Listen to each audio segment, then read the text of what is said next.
¿Qué factores contribuyeron a que el pueblo judío no reconociera a Jesús como el Mesías? ¿Por qué, a pesar de ver el pueblo judío muchas proezas realizadas por nuestro Salvador Jesús, no lo aceptaron como el Mesías? Estas y muchas otras interrogantes más abarcaremos en este video. Yo soy el hermano Daniel y estás en tu canal Sendero a la Verdad. Comencemos. Al llegar Jesús a la tierra, ofreció pruebas contundentes de su identidad como el Mesías. Sanó a los enfermos, permitió que los sordos escucharan, hizo que los paralíticos caminaran, limpió a los leprosos de sus padecimientos e incluso devolvió la vida a muertos desde sus sepulcros. Realizó todas estas maravillas ante los ojos de los dirigentes judíos. Ellos también contaban con el conocimiento de las antiguas profecías del Antiguo Testamento acerca del Mesías esperado y, sin embargo, negaron a Jesús como tal Mesías. Surge entonces la interrogante: ¿por qué, con tantos testimonios a la vista, por qué el pueblo judío no aceptó a Jesús? Este es el tema que abarcaremos hoy en este video. Existen diversas razones por las que, en gran medida, el pueblo judío no aceptó a Jesús como el Mesías. En este video abordaré algunas de estas razones. La primera se debe a la confusión entre las profecías del Antiguo Testamento referentes a la primera venida de Jesús y aquellas que hablan de su segunda venida. Jesús cumplió muchas profecías mesiánicas durante su primera aparición, como la naturaleza del Mesías descrita en Isaías capítulo 11, los pronósticos sobre el lugar de nacimiento del Mesías en Miqueas 5, la manera en que el Mesías sufriría y moriría según Isaías 53, y la predicción precisa sobre el momento de la llegada del Mesías en Daniel capítulo 9, versículos del 24 al 27.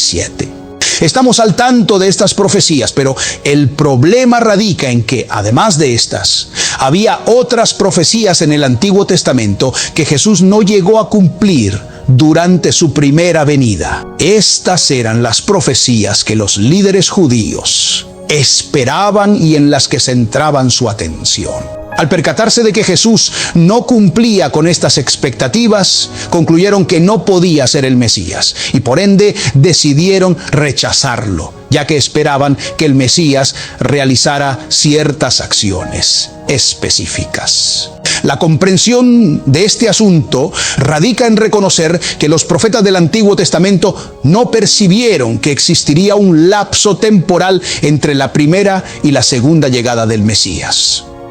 Este concepto permaneció velado para ellos. Por lo tanto, cuando Jesús llegó y no cumplió con todas las profecías mesiánicas del Antiguo Testamento en su primera aparición, concluyeron que él no podía ser el Mesías. De hecho, Pablo habló de este intervalo entre la primera y segunda venida de Jesús como un misterio que había estado escondido de generaciones pasadas y que solo a él le fue revelado. Pablo menciona que al leer sus palabras, se puede entender su conocimiento del misterio de Cristo, el cual no fue dado a conocer a los hombres de generaciones anteriores, como ahora ha sido revelado a sus santos apóstoles y profetas por el Espíritu. ¿Cuál es ese misterio? Es que los gentiles son coherederos, miembros del mismo cuerpo y compañeros en la promesa en Cristo Jesús a través del Evangelio. Amado hermano y hermana, si crees que este video está siendo de bendición para ti, te invito a que te suscribas a nuestro canal si es que aún no lo has hecho, a darnos un like y activar la campana de notificaciones para que así no te pierdas ninguna de nuestras próximas publicaciones. También puedes dejarnos tus opiniones y sugerencias para nuestros próximos videos. Sigamos. Así, en la concepción judía del primer siglo y también en siglos previos, se esperaba que el Mesías cumpliría todas las profecías del Antiguo Testamento sin dividirlas en dos eventos distintos. Ahora bien, es crucial considerar el contexto para esta discusión. Durante el tiempo en que Jesús comenzó su ministerio terrenal y nació, el pueblo judío se encontraba bajo una severa opresión romana, sin la libertad de gobernar sus tierras según sus deseos. Existía, por tanto, una expectativa mesiánica de que, al llegar el Mesías, liberaría a Israel de la opresión romana, instauraría un reino terrenal en el que el pueblo judío sería el principal protagonista, reinando y gobernando junto al Mesías en su propio territorio. Es un hecho conocido que Jesús no cumplió con esto durante su primera venida, pero se espera que lo realice en su segunda. Con este marco, discutiremos algunas de las acciones que se anticipaba que Jesús llevaría a cabo y que no se materializaron en su primera llegada. Uno de los principales anhelos era la restauración del reino a Israel. Se puede referir a escrituras como Joel, capítulo 3, versículos del 1 al 17, donde se describe cómo, con la venida del Mesías, se purificaría el mundo de la maldad. Otras profecías, como el Salmo capítulo 2, versículo 6, anuncian que el Mesías reinará y gobernará con vara de hierro. Además, profecías en Isaías, capítulo 2, versículo 4, profetizan que al venir el Mesías instaurará la paz en el reino, de manera que la gente no se preparará más para la guerra. De hecho, incluso los propios discípulos de Jesús tenían dudas y se preguntaban si Jesús iba a cumplir con estas profecías del Antiguo Testamento antes de su ascensión al cielo. Se registra en Hechos capítulo 1 que poco después de la resurrección de Jesús y antes de su ascenso al cielo, Jesús mencionó: Juan bautizó con agua, pero en pocos días ustedes serán bautizados con el Espíritu Santo. Por lo tanto, cuando los apóstoles estaban con Jesús, le preguntaron: Señor, ¿es ahora el momento en que vas a liberar a Israel y restaurar nuestro reino? Incluso los apóstoles, quienes habían seguido a Jesús durante algún tiempo, entendieron que una de las misiones mesiánicas, según las profecías del Antiguo Testamento, era la liberación de Israel de la opresión romana y la instauración de un reino terrenal. Sin embargo, no comprendieron que Jesús había venido a establecer o inaugurar un reino, pero no de la naturaleza que ellos esperaban. Fíjate en lo que Jesús proclamó. Desde entonces, Jesús comenzó a predicar: arrepiéntanse de sus pecados y vuelvan a Dios, pues el reino de los cielos está cerca. En los tiempos de Jesús, la gente esperaba que el Mesías estableciera un reino marcado por bendiciones físicas y materiales. Sin embargo, Jesús les aclaró: no están entendiendo. El reino que vengo a inaugurar es uno que se centra en las bendiciones espirituales. Por esta razón, Jesús dedicó gran parte de su ministerio terrenal a enseñar sobre los principios de su reino y cómo acceder a estas bendiciones espirituales en lugar de enfocarse únicamente en las bendiciones materiales y físicas.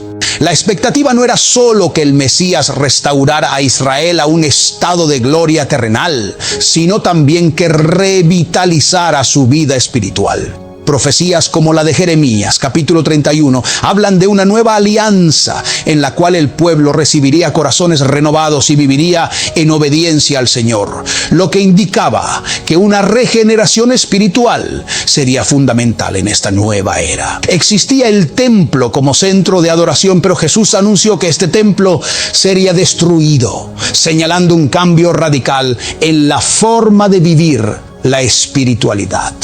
Por estas y otras razones, los judíos concluyeron que este hombre no podía ser el Mesías. La segunda razón fundamental por la cual el pueblo judío rechazó a Jesús como el Mesías es, siendo sinceros, que lo consideraron un blasfemo. Dentro de la religión judía existe una oración llamada Shema, proveniente de Deuteronomio capítulo 6, versículos 4 y 5, que reza: escucha, oh Israel, el Señor nuestro Dios, el Señor uno es. Amarás al Señor tu Dios con todo tu corazón, con toda tu alma y con todas tus fuerzas. Esta oración constituye la declaración fundamental de fe para el pueblo judío, tan esencial que desde una edad temprana se les enseña a recitarla al menos 2 veces al día durante sus servicios religiosos. Desde jóvenes comprenden que solo existe un Dios, Yahvé, y que a Él deben adorarlo y amarlo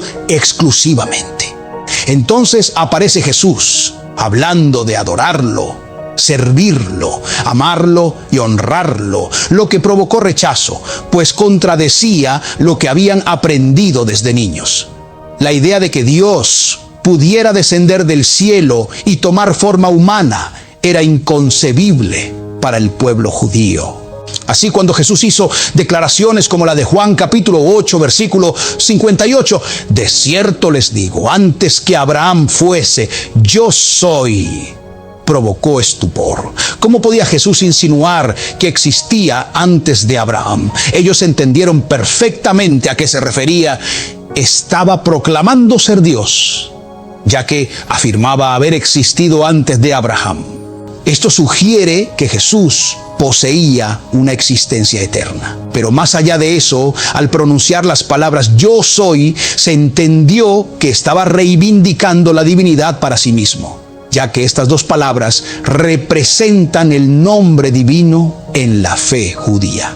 Recordemos cuando Dios se reveló a Moisés preguntó quién debía decir que lo enviaba y Dios respondió, no te preocupes por ello, simplemente diles que Yahvé, yo soy el que soy, te ha enviado. Así, cada vez que Jesús se refería a sí mismo con la palabra Yahvé, era visto como un acto de blasfemia. Como se narra a continuación, en ese momento ellos recogieron piedras para lanzárselas.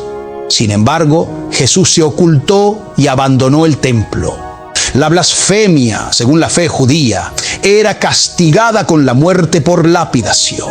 Posteriormente, en el libro de Juan, Jesús afirma, el Padre y yo somos uno. Aquí, ellos comprendieron exactamente lo que Jesús quería decir, volviendo al Shema, que proclama el Señor nuestro Dios es uno. Y ahora Jesús afirmaba, el Padre y yo somos uno. Lo consideraron una blasfemia y una vez más, en el versículo siguiente, la gente recogió piedras para matarlo. Por lo tanto, la segunda razón principal por la que rechazaron a Jesús como el Mesías fue porque lo consideraron un blasfemo, en términos simples. La tercera razón por la cual, en su mayoría, el pueblo judío rechazó a Jesús como el Mesías fue porque desafiaba algunas de sus enseñanzas y tradiciones religiosas. Consideraban que muchas de las enseñanzas de Jesús contradecían aspectos significativos del Antiguo Testamento. Recordemos que estos rabinos habían estado transmitiendo las leyes del Antiguo Testamento de generación en generación. Por lo tanto, cuando Jesús llegó y empezó a cuestionar algunas de sus leyes sagradas y tradiciones, esto los hizo reaccionar defensivamente, como si se preguntaran, ¿quién es este para venir ahora con una nueva ley o un nuevo mensaje para nosotros? Para ilustrar esto, en Mateo capítulo 15, se narra que algunos fariseos y maestros de la ley vinieron de Jerusalén para ver a Jesús. Le preguntaron, ¿por qué tus discípulos rompen nuestra tradición ancestral de lavarse ceremonialmente las manos antes de comer? Y aquí está Jesús una vez más, señalando que no se trata tanto de la limpieza externa de las manos. Aunque eso es importante, lo crucial es asegurarse de que sus corazones estén limpios. Así Jesús los reta y dice, está bien, no voy a responder directamente a su pregunta, pero permítanme hacerles otra pregunta. ¿Por qué consideran correcto hacer un voto y prometer una cierta cantidad de dinero, pero cuando sus padres necesitan ese dinero, ignoran el mandamiento fundamental de ayudar y honrar a sus padres? Dicen, pero ya he comprometido ese dinero para el sistema religioso local de aquel entonces.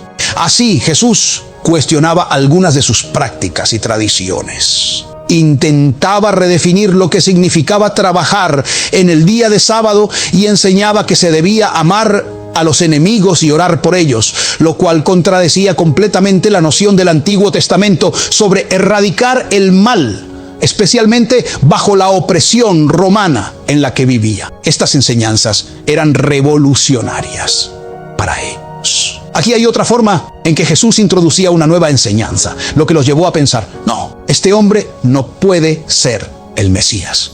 En Marcos capítulo 2, Jesús sana a un hombre paralítico y como se muestra en el versículo 5, al ver la fe de los presentes, dijo al paralítico, hijo, tus pecados te son perdonados. Esta acción inmediatamente provocó que los líderes religiosos se pusieran a la defensiva, pensando, espera un momento, ¿cómo puede él perdonar pecados? De hecho, algunos de los maestros de la ley que estaban allí sentados reflexionaron internamente. ¿Qué está diciendo este hombre? Esto es blasfemia. Solo Dios puede perdonar pecados. Es importante comprender que dentro de su sistema religioso, la manera de obtener expiación por los pecados era a través del sacrificio, que implicaba llevar un animal adecuado a un sacerdote para expiar los pecados, así como el día de la expiación, Yom Kippur, descrito en Levítico 16. Este era el método prescrito en el Antiguo Testamento como el único camino para ser perdonado por los pecados. Y de repente aparece este hombre proclamando, sí, tus pecados pueden ser perdonados. ¿Por qué? Porque yo lo digo, porque ha salido de mi boca. Quedaban atónitos, preguntándose, ¿quién se cree que es? Por lo tanto, a medida que Jesús continuaba enseñando ideas que contradecían las enseñanzas de los líderes religiosos, estos líderes empezaron a sentirse amenazados y sintieron la necesidad de tomar el control, ya que no deseaban que los miembros de la comunidad judía empezaran a seguir a Jesús. Como mencioné antes, existen numerosas razones por las cuales Jesús fue rechazado como el Mesías. Pero permíteme exponer la cuarta y última que discutiremos en este video: la dureza de sus corazones frente a la verdad. Un ejemplo claro de esto se encuentra en Juan capítulo 11, donde Jesús resucita a Lázaro, un hombre que había estado muerto durante 4 días. Observemos la reacción del pueblo judío ante el milagro de Jesús, quien devolvió la vida a un hombre muerto, un acto que uno asumiría que solo Dios podría realizar. Pero veamos cómo respondieron. Muchas de las personas que acompañaban a María creyeron en Jesús al presenciar esto. Sin embargo, algunos fueron a informar a los fariseos lo ocurrido con Jesús. En vez de reconocer, ¿sabes qué? Acabo de ser testigo de algo nunca antes visto, un acto que solo Dios es capaz de hacer. Entonces, independientemente de lo que pensaba anteriormente, este hombre acaba de demostrar que es Dios encarnado. Él es el Mesías, así que voy a depositar mi fe en él. No. En lugar de ello, iniciaron un extenso debate sobre cómo podrían frenar a Jesús, cómo controlarlo y finalmente cómo podrían eliminarlo. Se destaca que a partir de ese suceso, los líderes judíos comenzaron a conspirar para acabar con la vida de Jesús. La verdadera razón por la que el pueblo judío rechazó a Jesús como el Mesías radica en su falta de voluntad para creer. Sus corazones estaban endurecidos frente a la verdad. Incluso llegaron a alegar que Jesús realizaba todos esos milagros mediante el poder de Satanás. Por todas estas razones, Jesús se convirtió en lo que Pablo describe como una piedra de tropiezo, un obstáculo sobre el cual los judíos continuamente tropezaban. Sin embargo, en otro contexto, la Biblia menciona que esta piedra que los constructores desecharon, refiriéndose a Jesús, siendo los constructores el pueblo judío, fue rechazada y ahora se ha transformado en la piedra angular de la fe cristiana. Esto se debe a que, según explica Pablo en Romanos capítulos 9 al 11, la transgresión del pueblo judío ha permitido que gentiles, personas como tú y como yo, ahora tengan la oportunidad de ser incluidos o injertados en la familia de Dios. Todo esto ocurrió en gran medida porque el pueblo judío rechazó a Jesucristo como el Mesías. Y ahora Dios está levantando una generación de gentiles que llevarán la antorcha y cumplirán con su plan divino de ser una luz para el mundo. Entonces, ¿cuál es nuestro papel como gentiles en este contexto? ¿Cómo podemos interceder por nuestros amigos judíos? Para responder a esto, me remito a Romanos, capítulo 10, versículos del 1 al 4, donde Pablo expresa: hermanos, ciertamente el anhelo de mi corazón y mi súplica a Dios por Israel es para su salvación, porque puedo dar testimonio de su fervor por Dios, pero no basado en el conocimiento correcto. Durante mi visita a Israel, observé a un pueblo lleno de fervor, con hambre y sed de espiritualidad, orando día y noche en el Muro de los Lamentos, estudiando sus Biblias hebreas del Antiguo Testamento, orando y adorando. Pero, como Pablo señala, tienen celo por Dios, pero les falta el conocimiento verdadero. No comprenden la manera de Dios de declarar a las personas justas ante Él. Y al rechazar el método de Dios, se aferran a su propia forma de obtener justicia ante Dios, tratando de cumplir la ley. Sin embargo, Cristo ya ha cumplido el propósito por el cual fue dada la ley. Así, todos los que creen en Él son declarados justos ante Dios. Entonces, ¿cuál debería ser nuestra actitud del corazón hacia nuestros amigos judíos? Deberíamos compartir el anhelo de Pablo de que todo Israel alcance la salvación. Como mencioné antes, Jesucristo tuvo 2 venidas, y muchas de las profecías mesiánicas se cumplieron en su primera venida. Sin embargo, aquellas profecías del Antiguo Testamento sobre el Mesías que no se materializaron en la primera venida de Jesús, se cumplirán definitivamente en su segunda venida. Esto sucederá específicamente durante el reinado milenario de Jesús de 1000 años, tiempo durante el cual establecerá un reino terrenal y reunirá a todos los judíos, implantando en su pueblo el deseo de adorarlo y seguirlo. Pero esta no fue la realidad en la primera venida. Estos eventos se realizarán en la segunda venida de Cristo, que aún no ha sucedido. Estoy muy interesado en conocer tu opinión. ¿Qué piensas? ¿Cuáles consideras que son otras razones por las que el pueblo judío rechazó a Jesús como el Mesías? Compártenos tus reflexiones en la sección de comentarios. Mi amado hermano, si este video ha sido de bendición, te invito a que lo compartas, te suscribas a nuestro canal y nos des un like a este video. Yo soy el hermano Daniel y conmigo será hasta nuestro próximo video. Dios les bendiga.